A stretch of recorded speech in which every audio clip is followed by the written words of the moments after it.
కమల్ హాసన్ చేసిన కన్నడ కామెంట్స్ వల్ల tug life cinema వివాదంలో చిక్కుకుంది. కర్ణాటకలో ఈ మూవీపై నిషేధాన్ని విధించారు. దీంతో కమల్ హాసన్ కర్ణాటక హైకోర్టుని ఆశ్రయించాల్సి వచ్చింది. ఈ మేరకు తన చిత్ర విడుదల విషయంపై పిటిషన్ వేశారు. ఇప్పుడు దీనిపై స్పందించిన న్యాయస్థానం కమల్ హాసన్ కి చీవాట్లు పెట్టిందట. లెఫ్ట్ అండ్ రైట్ ఇచ్చి పడేసిందని అంటున్నారు. కమల్ పిటిషన్ పై విచారణ జరిపిన కర్ణాటక హైకోర్టు, మీరేమైనా చారిత్రకారుడా లేదా భాషా పండితుడా? కన్నడ అనేది తమిళం నుంచి పుట్టిందని మీరు ఏ ఆధారంతో చెప్పారు? మీ మాటల వల్ల ప్రజల మనోభావాలు దెబ్బతిన్నాయి, కాబట్టి మీరు క్షమాపణ చెప్పాల్సిందే, సమస్య పరిష్కారం అవుతుంది అని తీర్పు ఇచ్చింది.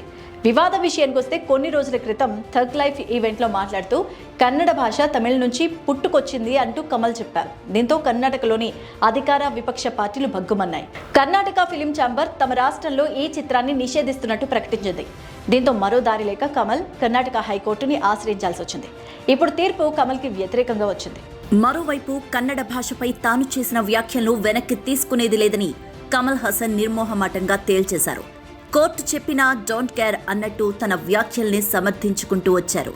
తమిళం నుంచే కన్నడ భాష పుట్టిందన్న తన వ్యాఖ్యలపై వెనక్కి తగ్గకపోగా అంతా నా ఇష్టం అనే రీతిలో కోర్టుకు బదులిచ్చారు. ఈ క్రమంలోనే తన కొత్త సినిమా థగ్ లైఫ్ విడుదలపై వస్తున్న బెదిరింపుల్ని కూడా లెక్క చేసేది లేదన్నారు. మీకేంటి సారీ చెప్పేది అంటూ అసలు తన కొత్త సినిమా థగ్ లైఫ్ను తానే కన్నడలో విడుదల చేయడం లేదంటూ ప్రకటించి అందరికీ షాక్ ఇచ్చారు కమల్ హాసన్.